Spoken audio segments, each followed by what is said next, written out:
수타니파타에서 부처님께서는 이렇게 말씀하셨습니다. 무소의 뿔처럼 혼자서 가라. 이 말씀을 처음 들었을 때 어떤 생각이 드셨습니까? 외롭게 살라는 뜻일까? 냉정하게 모든 것을 끊으라는 가르침일까? 오래 살아보니 비로소 알게 됩니다. 이 말씀은 고독을 권하는 것이 아니라 누구에게도 기대지 않고 내 두 발로 당당히 서는 것이 얼마나 귀한 일인지를 일깨워주는 가르침이었습니다. 자식을 낳고 키우고 세상에 내보내기까지 얼마나 오랜 세월이 걸렸습니까? 밤잠을 설치며 젖을 먹이던 시절부터 등록금을 마련하느라 허리띠를 졸라매던 날들까지 그 긴 세월 동안 그대는 늘 주는 쪽이었습니다. 아이가 아프면 내 몸이 아픈 것보다 더 괴로웠고 아이가 힘들어하면 내가 대신 짊어지고 싶었습니다. 밥 한 끼를 먹여도 좋은 것으로 먹이고 싶었고 옷 한 벌을 입혀도 남들 앞에 내놓아도 부끄럽지 않은 것으로 입히고 싶었습니다. 그렇게 모든 것을 아낌없이 쏟아부었습니다. 내 것은 아껴가면서 자식에게는 넉넉히 주는 것이 당연한 일이라 여기며 살아왔습니다. 그런데 어느 순간부터 이상한 감정이 올라오기 시작합니다.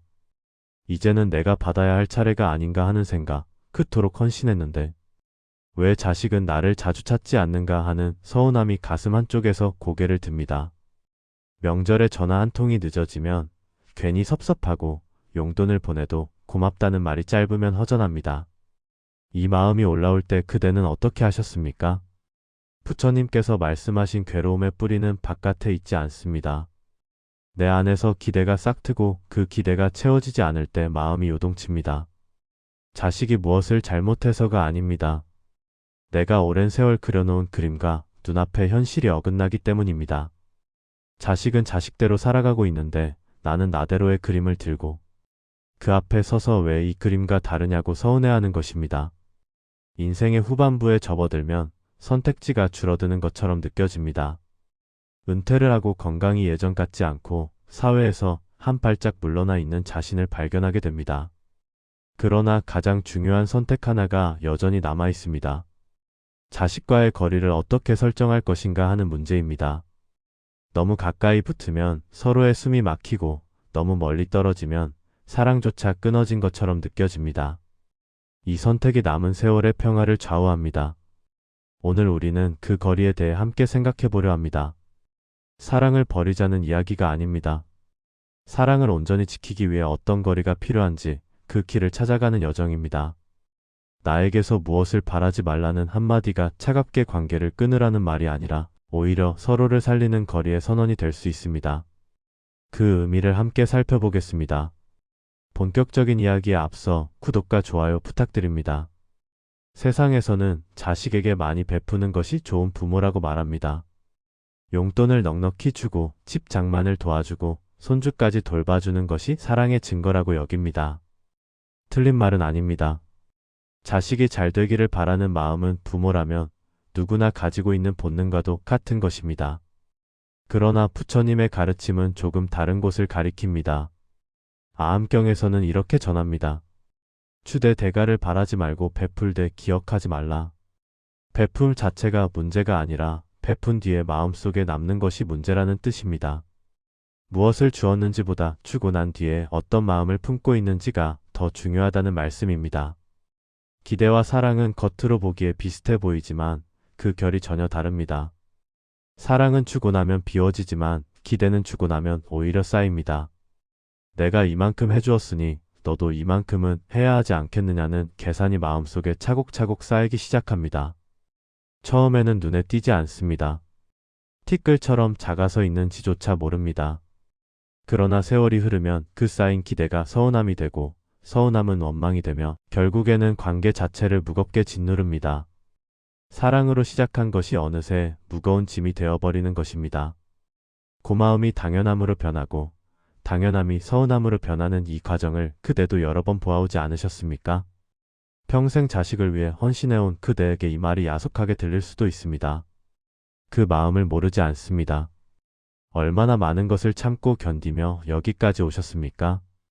새벽같이 일어나 밥을 짓고 밤늦도록 일하고 아픈 것도 참아가며 자식을 키워냈습니다. 내 한 몸 편히 쉬어본 적이 언제였는지 기억도 나지 않을 것입니다. 허리가 아파도 병원 갈 시간이 없었고 맛있는 것이 생겨도 자식 입에 먼저 넣어주었습니다. 내 옷은 해지도록 입으면서 자식 옷은 철마다 새로 사주었습니다. 그렇게 모든 것을 바쳤는데 이제 와서 기대하지 말라니 그것이 말이 되느냐고 물으실 수도 있습니다. 그러나 한 가지만 조용히 여쭤보겠습니다. 지금 그대의 마음속에 있는 것이 순수한 사랑입니까? 아니면 돌려받고 싶은 마음입니까? 둘 다 있을 수 있습니다. 그것이 잘못된 것도 아닙니다. 인간이라면 당연히 품을 수 있는 감정입니다. 다만 그 두 가지를 구분하고 알아차리는 것, 바로 그것이 마음 공부의 시작입니다.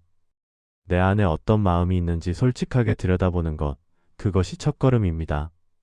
놓아준다는 것은 포기하는 것이 아닙니다. 손을 펴고 흐름에 맡길 줄 아는 용기입니다. 물을 손에 꽉 쥐면 쥘수록 손가락 사이로 빠져나가지만 손바닥을 펴고 가만히 받치면 물은 고요히 머뭅니다. 자식에 대한 마음도 이와 같습니다. 움켜쥐면 빠져나가고 열어두면 오히려 가까워집니다. 기대를 내려놓는다는 것은 사랑을 거두는 것이 아니라 사랑의 형태를 바꾸는 것입니다. 조건 없이 바라보는 것, 있는 그대로 받아들이는 것, 그것이야말로 진정한 사랑의 모습입니다. 그 사랑은 가볍고 그 가벼움이 서로를 자유롭게 합니다. 기원정사의 한 장자가 찾아왔습니다. 그는 재산이 많고 자식 복도 있어서 남부러울 것이 없는 사람이었습니다. 이웃들은 그를 부러워했고 그 스스로도 복받은 인생이라 여기며 살아왔습니다. 그런데 어느 날부터인가 그의 얼굴에 근심이 가득해졌습니다. 부처님께서 물으셨습니다. 무엇이 그대를 괴롭게 하는가? 장자가 대답했습니다. 세존이시여, 저는 자식들에게 모든 것을 물려주었습니다. 땅도 주고 집도 주고 장사 미천까지 넉넉히 주었습니다. 제가 평생 읽어놓은 모든 것을 아낌없이 나누어 주었습니다. 그런데 이제 자식들은 저를 거들떠보지도 않습니다. 명절에도 얼굴을 비추지 않고 아프다고 전해도 문병 한 번 오지 않습니다. 제가 무엇을 잘못한 것입니까? 부처님께서 한참 동안 장자를 바라보시다가 조용히 말씀하셨습니다. 그대는 자식에게 재산을 주었는가 아니면 빌려준 것인가? 장자가 어리둥절한 얼굴로 대답했습니다. 물론 준 것입니다. 돌려받을 생각 없이 주었습니다. 다시 달라고 할 마음은 조금도 없습니다. 부처님께서 다시 물으셨습니다. 정녕 돌려받을 생각이 없었다면 지금 그대의 마음은 왜 이리 무거운가? 그대가 준 것은 재산이지만 그대가 기다리는 것은 마음이 아니던가? 재산은 돌려받지 않아도 되지만 마음은 돌려받고 싶은 것이 아니던가? 장자는 아무 말도 하지 못했습니다. 한참을 고개를 숙이고 있다가 천천히 입을 열었습니다. 세존이시여, 저는 재산을 주면서 마음까지 함께 받기를 바랐습니다. 제가 이만큼 주었으니 자식들도 저에게 이만큼의 마음을 주어야 한다고 생각했습니다. 그것이 당연하다고 여겼습니다. 부처님께서 고개를 끄덕이셨습니다. 그것이 바로 집착이다. 주고 나서 잊지 못하는 것, 베풀고 나서 계산하는 것, 그것이 마음을 병들게 한다. 준 것을 기억하는 한 그것은 완전히 준 것이 아니다. 이야기가 먼 옛날 인도의 이야기로만 들리십니까? 우리 주변에도 이와 같은 일이 얼마나 많습니까? 평생 자식을 위해 살았는데 정작 노년에는 외로이 지내는 부모들, 모든 것을 물려주고도 대접받지 못한다고 서러워하는 부모들이 참으로 많습니다. 그 마음이 틀렸다고 말할 수는 없습니다. 그러나 그 마음의 구조를 한번 들여다볼 필요가 있습니다. 준다는 것과 빌려준다는 것은 다릅니다.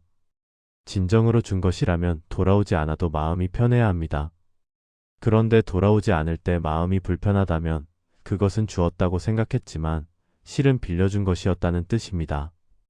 빌려준 것은 갚아야 하기에 마음속에 장부가 생깁니다. 누가 얼마나 받았고 누가 얼마나 갚았는지 은연중에 따지게 됩니다. 그 장부가 쌓이면 관계가 무거워지고 만남이 부담스러워지며 결국 서로가 서로를 피하게 됩니다. 사랑이 멀어지는 것이 아니라 장부가 사랑을 가리는 것입니다. 마음속에 장부를 내려놓을 때 비로소 진짜 사랑이 보이기 시작합니다. 왜 우리는 자식에게 기대를 품게 되는 것일까요? 그것은 단순히 욕심이 많아서가 아닙니다. 마음에는 마음의 작동 방식이 있습니다. 오랜 세월 무언가를 쏟아부으면 그 대상의 마음이 묵히게 됩니다. 불교에서는 이것을 집착이라 부릅니다. 집착은 사랑과 겉모습이 비슷해서 구분하기가 쉽지 않습니다. 사랑한다고 생각했는데 실은 집착이었던 경우가 많고 집착인 줄 알면서도 놓지 못하는 경우도 많습니다. 살아온 세월이 길수록 그 구분은 더욱 어려워집니다. 금강경에서는 이렇게 말합니다. 마땅히 머무는 바 없이 그 마음을 내라. 머무는 바 없이 마음을 낸다는 것이 무슨 뜻일까요? 어떤 대상에도 마음을 고정시키지 않고 무언가에 기대어 서지 않으며 그러면서도 온전히 지금 이 순간에 마음을 기울이는 것입니다. 이것이 어찌 쉬운 일이겠습니까? 평생을 자식에게 마음을 쏟아온 사람에게 이제 와서 머물지 말라 하니 그것이 가능이나 한 일인가 싶을 것입니다. 그러나 이 한 구절을 깊이 새기면 마음이 묶여있던 자리가 조금씩 풀리기 시작합니다. 자식에게 기대를 품는 마음에는 여러 겹이 있습니다. 첫째는 내가 베푼 것에 대한 보상을 바라는 마음입니다. 평생 고생했으니 이제는 자식이 나를 편하게 해주어야 한다는 생각입니다. 둘째는 내 존재를 확인받고 싶은 마음입니다. 자식이 나를 찾아주고 안부를 물어주어야 내가 아직 필요한 사람이라는 느낌이 듭니다. 전화 한 통, 무난 인사 한 번이 내 존재의 의미가 되어버리는 것입니다. 셋째는 외로움을 자식으로 채우려는 마음입니다. 배우자를 잃거나 친구가 줄어들면서 생긴 빈자리를 자식의 관심으로 메우고 싶어집니다. 홀로 있는 시간이 길어질수록 자식의 목소리가 더욱 간절해집니다. 이 세 가지 마음이 모두 잘못된 것은 아닙니다. 인간이라면 누구나 품을 수 있는 자연스러운 감정입니다. 문제는 이 마음을 알아차리지 못하고 자식에게 그대로 쏟아낼 때 생깁니다. 왜 나를 안 찾느냐? 왜 전화를 안 하느냐? 왜 용돈을 보내도 고맙다는 말이 없느냐? 이렇게 쏟아내면 자식은 부담을 느끼고 부담을 느끼면 발길이 더 뜸해지며 발길이 뜸해지면 부모는 더 서운해집니다. 서운함이 커지면 말이 날카로워지고 말이 날카로워지면 자식은 더 피하게 됩니다. 악순환이 시작되는 것입니다. 이 고리를 끊는 방법은 의외로 단순합니다. 기대가 올라오는 순간 그것을 알아차리는 것입니다. 아, 지금 내가 자식에게 무언가를 바라고 있구나. 이렇게 알아차리기만 해도 마음이 한 발짝 물러납니다. 알아차림은 판단이 아닙니다. 좋다 나쁘다 따지는 것이 아니라 그냥 있는 그대로 보는 것입니다. 기대가 올라오면 올라오는 대로, 서운함이 차오르면 차오르는 대로 바라보는 것입니다. 그것만으로도 마음은 조금씩 자유로워집니다. 알아차림이 곧 풀어짐의 시작입니다. 한 보살님이 절에 찾아오셨습니다. 머리에는 서리가 내렸고 얼굴에는 세월의 주름이 깊이 새겨져 있었습니다. 그런데 그 주름보다 더 깊은 것은 눈가에 서린 시름이었습니다. 스님께 삼배를 올리고 나서 한참을 말없이 앉아 계시다가 천천히 입을 여셨습니다. 스님, 저는 자식 셋을 키웠습니다. 어려운 살림에 굶어가면서 대학까지 보냈습니다. 시집 장가 보내느라 빚도 졌습니다. 새벽부터 밤늦게까지 일하며 오로지 자식들만 바라보고 살았습니다. 그런데 지금 저는 혼자 살고 있습니다. 명절에도 얼굴 보기 힘들고 한 달에 전화 한 통 받기도 어렵습니다. 제가 뭘 잘못한 건가요? 스님께서 가만히 보살님의 손을 잡으셨습니다. 그 손에는 평생 고생한 흔적이 그대로 남아 있었습니다. 스님께서 조용히 물으셨습니다. 보살님, 자식들에게 전화가 오면 어떤 말씀을 제일 먼저 하십니까? 보살님이 잠시 생각하시더니 대답하셨습니다. 왜 이제야 전화하느냐? 엄마 죽어도 모르겠다. 바쁜 건 알지만 너무하지 않느냐? 그런 말을 합니다. 억울하고 서러운 마음이 먼저 올라와서 그렇게 됩니다. 스님이 다시 물으셨습니다. 그 말을 들은 자식은 다음에 전화하고 싶어지겠습니까? 아니면 전화하기가 더 꺼려지겠습니까? 보살님은 한참을 말이 없으셨습니다. 눈가에 눈물이 고이더니 볼을 타고 흘러내렸습니다. 스님께서 말씀하셨습니다. 보살님 마음이 얼마나 서운하고 외로우셨는지 압니다. 평생 쏟아부은 것이 있으니 돌아오는 것이 있어야 한다고 생각하시는 거지요. 그 마음이 틀린 것은 아닙니다. 그런데 그 서운함을 자식에게 쏟아내면 자식은 부담을 느끼고 부담을 느끼면 더 피하게 됩니다. 어머니를 사랑하지 않아서가 아닙니다. 어머니의 서운함을 감당하기가 어려운 것입니다. 어머니의 사랑이 짐이 되어버리는 겁니다. 사랑이 짐이 된다는 말이 참 아프게 들립니다. 그러나 이것이 현실입니다. 외로움을 자식에게 맡기면 사랑은 요구가 되고 요구는 부담이 됩니다. 법구경에서 부처님께서는 이렇게 말씀하셨습니다. 애착에서 근심이 생기고 애착에서 두려움이 생긴다. 애착을 여인 사람에게는 근심이 없으니 어찌 두려움이 있겠는가? 여기서 애착을 여인다는 것은 무정하게 살라는 뜻이 아닙니다. 사랑은 하되 기대를 내려놓는 것입니다. 자식에게 전화가 오면 반갑게 받고 오지 않으면 오지 않는 대로 내 할 일을 하는 것입니다. 그 보살님은 그 뒤로 조금씩 달라지셨다고 합니다. 자식에게 전화가 오면 서운함을 쏟아내는 대신 그냥 반가운 마음만 전하셨습니다. 오랜만이다. 목소리 들으니 좋다. 건강하지 이런 말만 하셨습니다. 서운한 마음이 올라와도 꾹 참고 그냥 넘기셨습니다. 처음에는 쉽지 않았지만 한 번, 두 번 그렇게 하다 보니 익숙해지셨습니다. 신기하게도 그 뒤로 자식들의 연락이 늘었다고 합니다. 전화하기가 편해졌기 때문입니다. 사랑이 짐이 되지 않으니 오히려 더 가까워진 것입니다. 여기서 한 가지 역설을 말씀드려야 합니다. 기대를 내려놓으려고 애쓰면 애쓸수록 오히려 기대에 더 묶이게 됩니다. 기대를 버려야지, 서운해하지 말아야지, 집착하지 말아야지. 이렇게 다짐하는 순간 이미 그것에 매여 있는 것입니다. 버리려는 마음도 또 하나의 집착입니다. 놓아야 한다는 생각에 매달리는 것도 매달림입니다. 이것이 마음의 묘한 구조입니다. 힘을 주면 줄수록 더 단단히 묶이고 놓으려 애쓰면 애쓸수록 손에서 떠나지 않습니다. 그렇다면 어떻게 해야 할까요? 힘을 빼야 합니다. 버리려고 힘을 주는 것이 아니라 그냥 바라보는 것입니다. 기대가 올라오면 지금 기대가 올라오는구나. 서운함이 차오르면 지금 서운함이 차오르는구나. 이렇게 바라보기만 하는 것입니다. 밀어내려고 하지 않고 붙잡으려고 하지 않고 그냥 흘러가게 두는 것입니다. 억지로 없애려 하지 않고 그저 지켜보는 것입니다. 강물을 생각해 보십시오. 강물은 막으면 막을수록 물살이 세지고 넘치려 합니다. 손으로 붙잡으면 붙잡을수록 손가락 사이로 빠져나갑니다. 그러나 그냥 두면 강물은 제갈 길을 갑니다. 거스르지 않으면 저절로 흘러갑니다. 마음도 이와 같습니다. 기대를 억지로 없애려 하면 더 커지고 서운함을 꾹 참으려 하면 더 단단해집니다. 그러나 그냥 바라보며 흘러가게 두면 어느새 잔잔해집니다. 저절로 쓰러집니다. 화엄경에서는 이렇게 말합니다. 일체유심조 모든 것은 마음이 만든다. 자식이 나를 힘들게 하는 것이 아니라 자식에 대한 내 마음이 나를 힘들게 하는 것입니다. 상황은 같은데 어떤 부모는 담담하고 어떤 부모는 괴로운 것은 상황이 달라서가 아니라 마음이 다르기 때문입니다. 자식이 한 달에 한 번 전화하는 것은 같은데 어떤 부모는 그것으로 충분하다 여기고 어떤 부모는 그것이 너무 적다고 느낍니다. 차이는 밖에 있지 않고 안에 있습니다. 이것을 알아차리는 순간 숨이 조금 쉬어집니다. 내가 바꿀 수 있는 것은 자식이 아니라 나의 마음이구나. 자식을 바꾸려고 애쓰는 대신 내 마음을 돌보면 되는구나. 이렇게 방향이 바뀌면 길이 열립니다. 더 이상 자식에게 매달리지 않아도 됩니다. 자식의 연락을 기다리며 전화기를 들여다보지 않아도 됩니다. 내 마음이 내 손 안에 있다는 것을 알게 되면 비로소 자유로워집니다. 놓아주려고 애쓰지 마십시오. 그냥 바라보십시오. 기대가 올라오면 올라오는 대로, 서운함이 차오르면 차오르는 대로 그것을 판단하지 말고 지켜보십시오.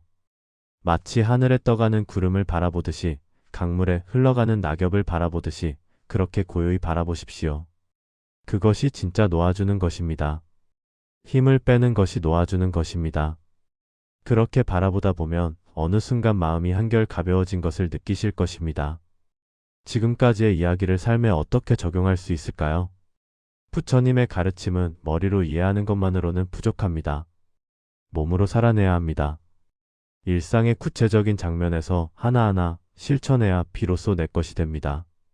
아무리 좋은 가르침도 삶에 스며들지 않으면 공허한 말에 그치고 맙니다.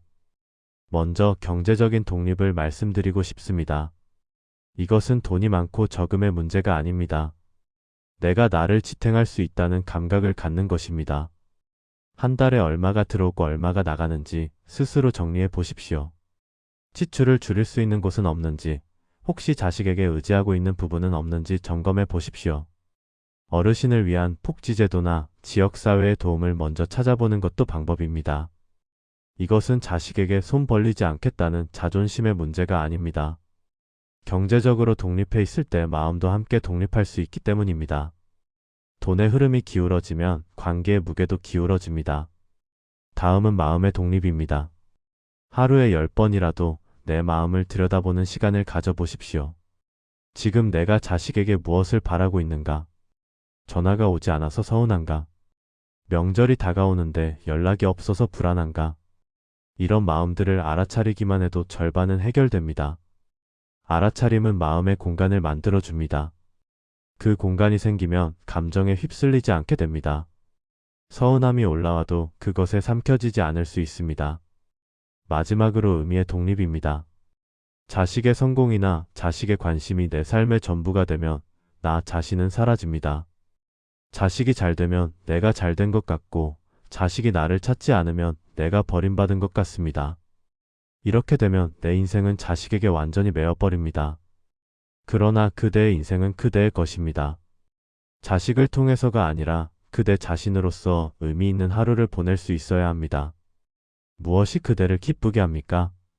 아침 햇살을 받으며 산책하는 것, 오랜 법과 차 한 잔 나누는 것, 좋아하는 책을 읽는 것, 절에 가서 조용히 기도하는 것. 무엇이든 좋습니다. 자식과 상관없이 그대만의 기쁨을 찾아보십시오. 그 기쁨이 하나둘 쌓이면 자식에게 기대는 마음이 조금씩 줄어듭니다. 내 삶이 내 것으로 채워질 때 자식에게서 채워받으려는 마음도 함께 내려놓게 됩니다. 경제를 독립하고 마음을 독립하고 의미를 독립하는 것. 이 세 가지가 노년의 평화를 지키는 기둥입니다. 하루아침에 되지 않습니다. 그러나 오늘 하나만 시작해 보십시오. 통장 정리를 해보거나 마음을 한번 들여다보거나 오래 미뤄두었던 취미를 다시 시작해 보십시오. 작은 것 하나가 큰 변화의 씨앗이 됩니다. 그 씨앗이 자라면 그대의 남은 세월이 달라집니다. 이제 오늘의 이야기를 마무리하려 합니다. 처음에 우리는 수타니파타의 말씀으로 시작했습니다. 무소의 뿔처럼 혼자서 가라. 이 말씀이 이제 조금 다르게 들리시지 않습니까? 혼자서 간다는 것은 외롭게 살라는 뜻이 아니었습니다. 누구에게도 기대지 않고 내 두 발로 서는 것, 그것이 비로소 진정한 사랑을 가능하게 한다는 뜻이었습니다. 기대지 않을 때 비로소 사랑이 짐이 되지 않고, 짐이 되지 않을 때 비로소 관계가 자유로워집니다. 나에게서 무엇을 바라지 말라는 말은 차갑게 관계를 끊으라는 말이 아닙니다. 오히려 서로를 살리는 거리의 선언입니다. 그 거리가 있을 때 자식도 편하고 나도 편합니다. 너무 가까이 붙으면 숨이 막히고 너무 멀어지면 사랑이 끊어진 것 같지만 적당한 거리가 있으면 서로를 그리워하면서도 부담 없이 만날 수 있습니다. 그것이 중도의 거리입니다. 그대는 이미 충분히 애쓰셨습니다. 평생 자식을 위해 살아오셨습니다. 이제는 그 무거운 짐을 조금 내려놓아도 됩니다. 자식이 알아주지 않아도 괜찮습니다. 자식이 자주 찾아오지 않아도 괜찮습니다. 그대가 그대의 삶을 살면 됩니다. 그대가 평안하면 자식도 평안해집니다. 그대가 자유로우면 자식도 자유로워집니다. 그것이 서로를 살리는 길입니다. 오늘 하나만 해보십시오. 자식에게 전화가 오면 서운함을 꺼내지 말고 그냥 반가운 마음만 전해보십시오. 전화가 오지 않으면 오지 않는 대로 내 할 일을 해보십시오. 기대가 올라오면 기대가 올라오는구나 하고 바라보기만 하십시오. 작은 것 하나부터 시작하면 됩니다. 그 작은 것이 쌓이면 마음이 달라지고 마음이 달라지면 삶이 달라집니다. 법구경에 이런 말씀이 있습니다. 자기 자신을 구하는 자 외에는 어느 누구도 자신을 구할 수 없다. 자기 자신을 잘 다스려야 얻기 어려운 의지처를 얻는다. 그대의 의지처는 자식이 아니라 그대 자신입니다. 그대가 그대를 돌볼 때 비로소 흔들리지 않는 평화가 옵니다. 자식에게 기대지 않을수록 그대의 사랑은 더 따뜻해지고 그대의 마음은 더 자유로워집니다. 오늘 이 말씀이 그대의 마음에 작은 씨앗이 되기를 바랍니다. 당장 모든 것이 바뀌지 않아도 좋습니다. 오늘 하루 한순간이라도 마음이 가벼워지셨다면 그것으로 충분합니다. 무소의 뿔처럼 당당히 그러나 외롭지 않게 그대만의 길을 걸어가시기를 빕니다. 그대의 남은 세월의 평화와 자유가 함께하기를 기원합니다.